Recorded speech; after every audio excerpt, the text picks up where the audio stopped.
आज का हमारा टॉपिक है world of numbers. Class 9 CBSE में जो थर्ड चैप्टर हमारा वर्ल्ड ऑफ नंबर को पढ़ाया जा रहा है, ध्यान से समझिए। इसमें कहा गया है a merchant in the port city of Lothal is exchanging bags of spices for copper ingots. He receives 15 ingots for every 2 bag of spices. If he brings 12 bag of spices to the market, how many copper ingots will he have with? Simple सा question है। जैसे हम लोग छोटे बच्चों में multiplication division plus minus किया है, बस वही काम, इसके अलावा इसमें कुछ भी नहीं नया है। ठीक है, ध्यान से समझना। यहाँ पे कहा गया है ये जो कॉपर इग्नॉट नाम से बार बार आ रहा है, ठीक है, उस समय कॉपर के सिक्के चलते थे। ठीक है, तो उनको उन कॉइन को इनगॉट कहा जाता था। This is a type of coins, type of coins. A merchant in the port city of Lothal is exchanging bags of spices for copper ingots.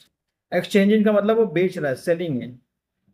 ठीक, स्पाइसेस के बैग, बैग ऑफ स्पाइसेस बेच रहा है या exchange कर रहा है for copper ingots. He receives 15 ingots for every 2 bag. 2 bag पे वो 15 इनगॉट्स वो रिसीव करेगा। ठीक, इफ ही ब्रिंग्स 12 बैग्स, उसके पास 12 बैग है, तो कितना उसे मिलेगा? 2 पे है 15, तो 12 पे कितना हो जाएगा? सिंपल यूनिटरी मेथड है, सिंपल यूनिटरी मेथड है। देखिए इसको कैसे सॉल्व करेंगे। तो यहाँ पे अपने क्वेश्चन ले आए, अब मर्चेंट सिटी, यहाँ पे क्या था? फॉर 2 बैग्स, 2 बैग्स, ठीक है, 2 बैग्स पे 15 ingots, 15 ingots. He receive 15 ingot for 1 bag. अगर 1 बैग पे निकालें तो 15/2 हो जाएगा। ठीक, जब भी 1 का निकालते हैं 2 इधर डिवाइड में कर देते हैं। ठीक, इनगॉट्स। क्लियर? अब मोर देन 1, अब हमारे पास, उसके पास कितने बैग हैं टोटल? टोटल 12 बैग्स हैं उसके पास। ठीक है, तो 12 बैग्स पे कितना होगा ये निकालने जा रहे हैं। 12 बैग्स पे 1 का मालूम होता है, तो उससे ज्यादा किसी भी वैल्यू के लिए निकालने के लिए ये जो ऊपर वैल्यू लिखी होती है इसी में इस वैल्यू का इंटू कर देंगे। ठीक है, अगर 1 से ज्यादा कुछ मालूम है तो पहले 1 का निकालते हैं, और 1 से फिर ज्यादा निकालने के लिए मल्टीप्लाई कर देते हैं, ये वैल्यू इसमें मल्टीप्लाई कर देंगे। 2 से कट गया ये। ठीक, कितना आएगा? 56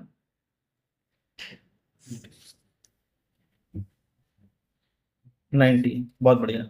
ठीक है, तो 90 इनगॉट्स उसको मिलेंगे। क्लियर? क्वेश्चन नंबर 2 देखिए, look at the sequence of the numbers on the column of a Ishango bone. Ishango bone होता है, एंशियंट टाइम में क्या होता था, लोग जो बोन होती थी ना, बोन पे हम ऐसे नंबर लाइन खींच के उसको गिन लेते थे, उसको काउंटिंग करते थे। तो हुआ क्या, इस इशांगो बोन के बारे में आपकी बुक में जो दिया गया ध्यान से देखिए। Even more fascinating is the Ishango bone found near the headwaters of the Nile river in the Democratic Republic of Congo, dating around to 20,000 BCE.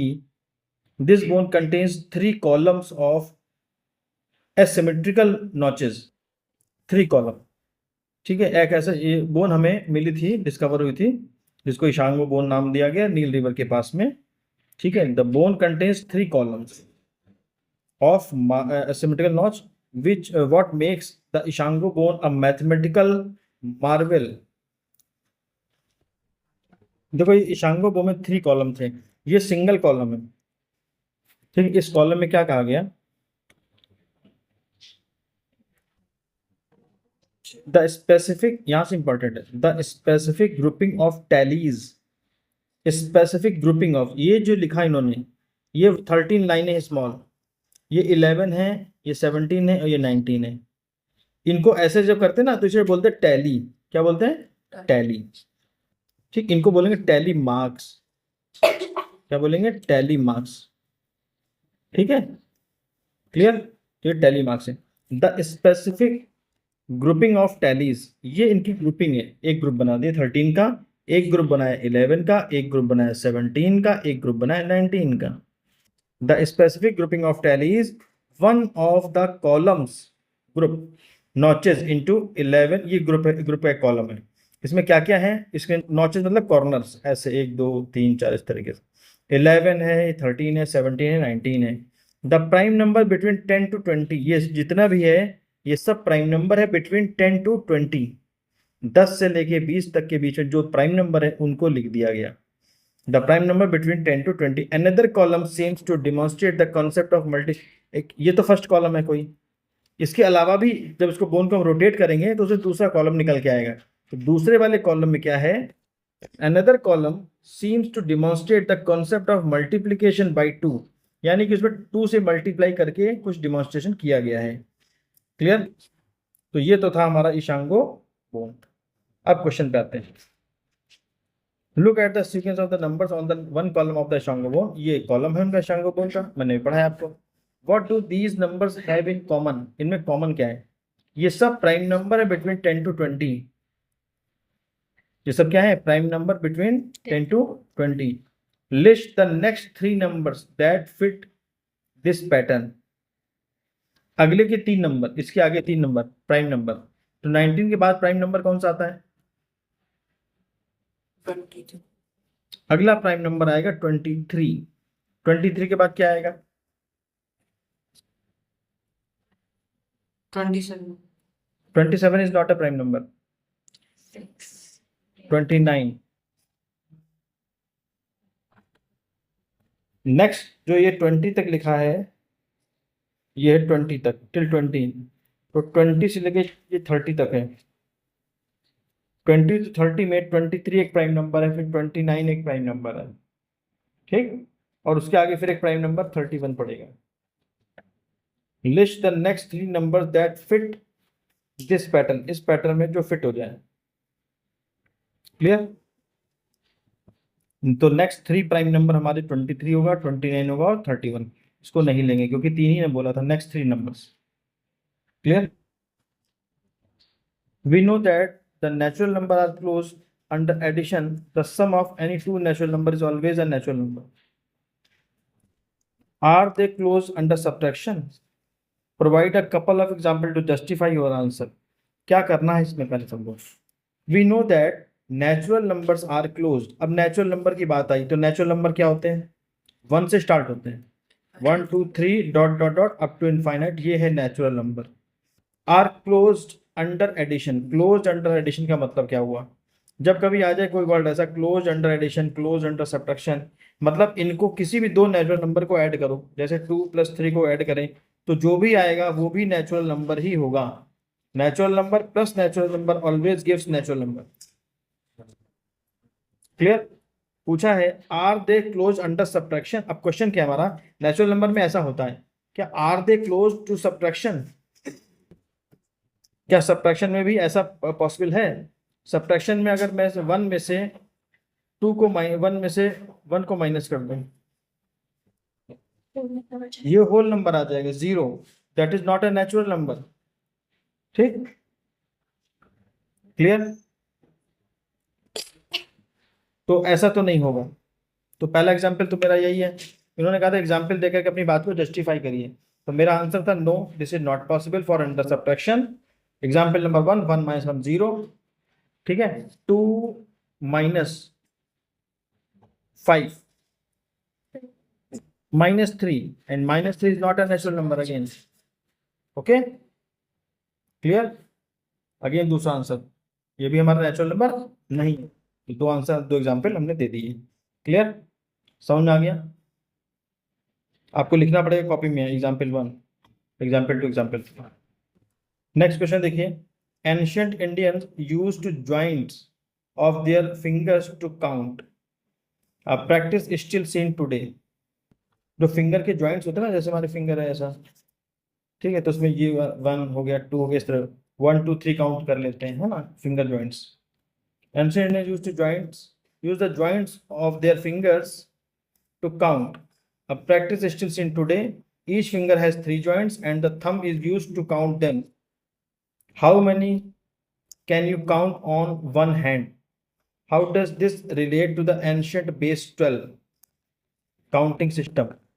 अगर हम अपने 4 फिंगर से, हमारे पास 1 2 3 4, इसमें पार्ट कितने होंगे? 1 2, काउंट करिए, ये हो गया 1 2 3, इस तरह के 3 3 इसमें होंगे, 3 इसमें, 3 इसमें, 3 इसमें, टोटल कितने हो गए? क्योंकि थंब से हम तो काउंट कर रहे हैं, थंब को इसमें नहीं गिन रहे हैं। तो ये हमारा जो बेस सिस्टम था वो 12 पे बेस था। हम हर चीज को 12 से लेके चलते थे। उसी तरीके से जैसे 1 फीट है, 1 फीट, 1 फीट को हम बोलते हैं 12 इंचेस।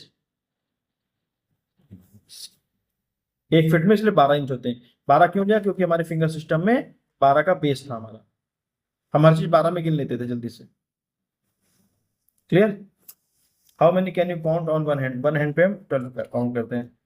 ठीक, एंशिएंट बेस सिस्टम हमने आपको समझा दिया। द रिवोल्यूशन ऑफ शून्य, when nothing become something. The number line started at 1. The number line started at 1. If you had 5 apples and give all 5 away, you did not have a number to represent your state. आपके पास 5 सेब हैं, आपने 5 के 5 किसी को दे दिए। अब जो कुछ आपके पास बचा, जो कुछ बचा उसको आप नंबर लाइन पर रिप्रेजेंट करने के लिए आपके पास कोई चीज नहीं है। ठीक, अब रिप्रेजेंट जब तक शून्य का आविष्कार नहीं हुआ तब तक 1 से हमारी नंबर लाइन स्टार्ट होती थी, इसके पहले नहीं पता था। तो जब कुछ बचा नहीं तब क्या हुआ? You did not have a number to represent your state. You simply had to avoid a lack of apples. Civilization like the Babylonians and Mayans used placeholders, symbol to indicate an empty column in a number, but they did not treat nothing as a number.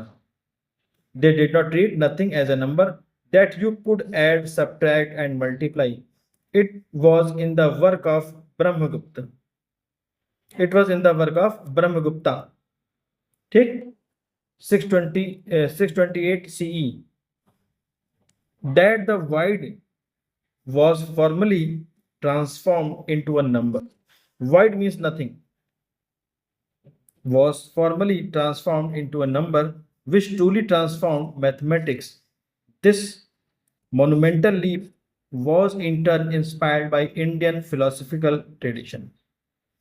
ठीक है, तो ये सब उन्होंने कहा है। ब्रह्मगुप्त के time में इन्होंने आर्यभट्ट ने इसको शून्य को डिस्कवर करके बताया था। The philosophy of mathematics concept of shunya in the Upanishad, it is very important word Upanishad, जो वेद होते हैं, वेदास, वेदास का जो क्रीम नॉलेज होता है, सबसे सुप्रीम नॉलेज, वो उपनिषद में है। इन the Upanishad and in the vast Buddhist literature starting well before the 7th century BCE. 7th century BCE जब starting with the concept of शून्य, शून्यता, not शून्य, शून्यता is different. शून्यता means emptiness or nothingness. The concept of शून्यता or emptiness or nothingness was profound state that was a goal of yoga and meditation. Meditation और योगा का जो गोल है, जो ऑब्जेक्टिव है, वो था शून्यता।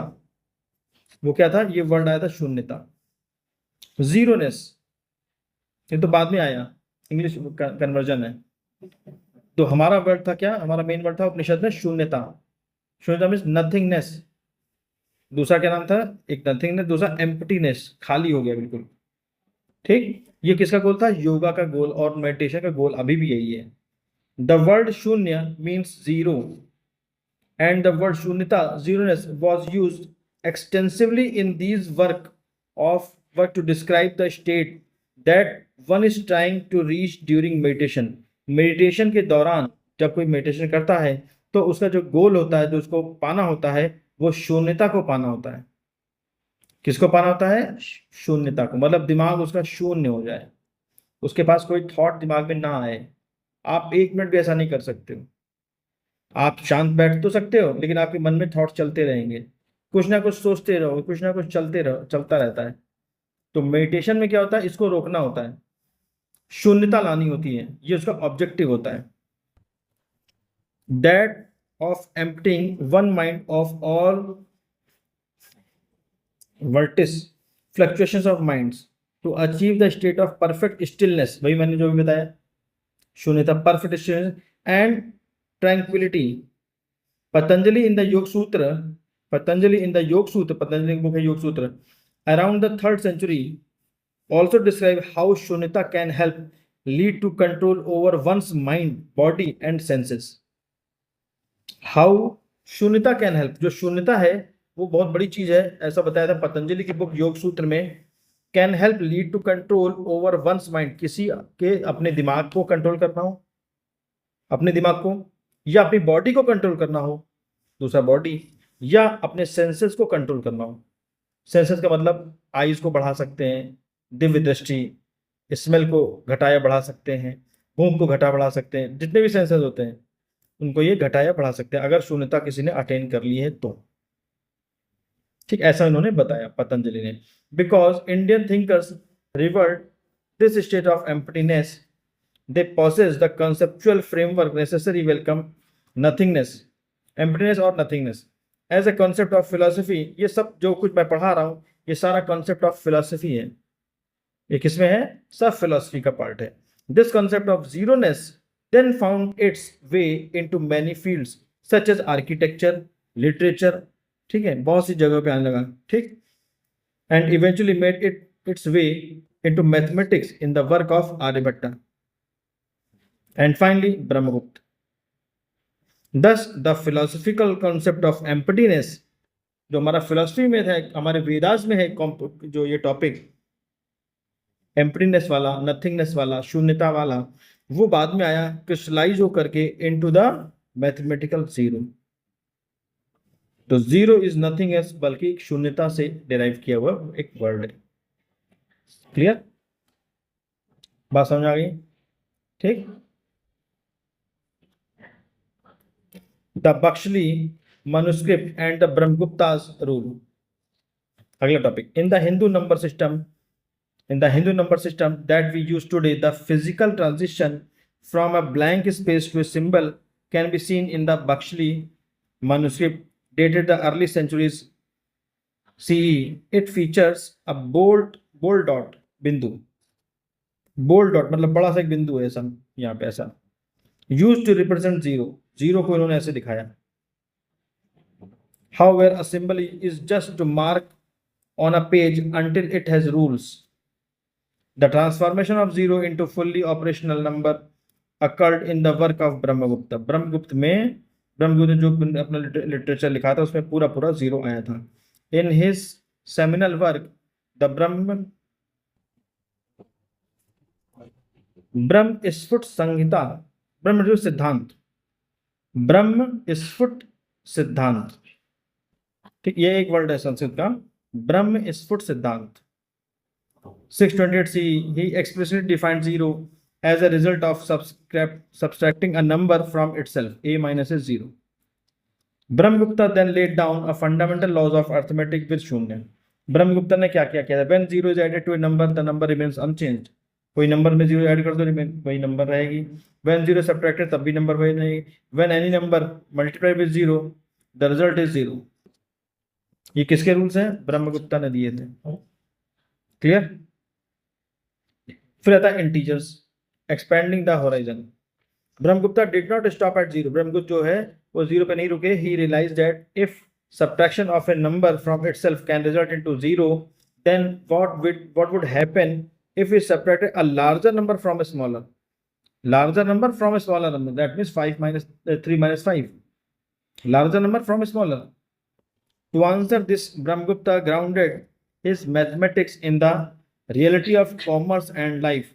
He recognized two states: fortunes, that is dhan; debts, that is ऋण. ऋण को ऋण भी कहते हैं, कर्ज. दो बातें समझो. फॉर्च्यून्स का मतलब होता है धन, पैसा, फॉर्च्यून. और डेप्ट का मतलब होता है कर्ज या लोन, कर्जा. इसको ऋण कहते हैं. तो ऋण को वो तो हिंदी में लिखते हैं सर, ऋण ऐसे लिखते हैं, ठीक है ना. लेकिन उसको इंग्लिश में लिखेंगे तो उसको लिखेंगे ऋणा. ठीक है, इसका मतलब कर्ज होता है। क्लियर? डेब्ट, इंग्लिश में डेब्ट कहते हैं। ठीक। फॉर्च्यून का मतलब धन यानी पैसा। पॉजिटिव नंबर रिप्रेजेंट वेल्थ और एसेट्स। जितने भी पॉजिटिव नंबर है, 5 है, 6 है, वो सब क्या है, वेल्थ को रिप्रेजेंट करेंगे। नेगेटिव नंबर रिप्रेजेंट डेब्ट। जैसे -5, तो आपके पास -5 रुपीज है, मतलब आपके पास 5 रुपए का कर्ज है, 5 रुपए आपके पास लोन है। ठीक है, ये कौन सा कॉन्सेप्ट लाया था? He recognize two states. किसने किया था ये रिकॉग्नाइज? ब्रह्मगुप्ता ने। By moving to the left of zero, by moving left of zero, zero से इधर हम चल रहे हैं लेफ्ट साइड में, ऐसा zero on a number line, Brahmagupta formally introduced negative numbers. जो ब्रह्मगुप्त थे उन्होंने नेगेटिव नंबर को इधर ले आए इस लाइन पे। सबसे पहले कहाँ से थी? 1 से काउंटिंग थी, फिर जीरो पे ले आए, जीरो को ऐसे रिप्रेजेंट किया, शून्य को ऐसे डॉट से, बाद में जीरो ऐसे आया है, पहले ऐसे ही था, फिर इसको इधर ये ब्रह्मगुप्त नेगेटिव नंबर ले आए, दैट इज ऋण। इधर पैसा आपके पास ज्यादा है, इधर पैसा अपने आपके पास ऋण में है, कर्ज में है। The negative to the word, the combination of positive natural number, positive natural and their negative counterpart and zero, in एक ये पार्ट है, एक इधर वाला पार्ट है और एक जीरो वाला, 3 पार्ट। ठीक। The combination of positive natural number, their negative counterpart and zero create a set of integers denoted by symbol Z from German word Zahlen, meaning numbers. Zahlen का मतलब क्या होता है? नंबर्स। ठीक। Discover किसने किया था सब कुछ? ब्रह्मगुप्ता ने। लेकिन कहाँ पहुंच गए हम? जर्मन। जर्मन के Zahlen के Z को उठा लाए और Z को कहा ये है इंटीजर, रिप्रेजेंट Z से कर दिया। द अर्थमेटिक ऑफ इंटीजर्स आप जानते हैं, सारा आपने पढ़ा हुआ है, आपको इसके बारे में नहीं बताना, आपको सब आता है पहले से। अब हमारी एक्सरसाइज शुरू होती है।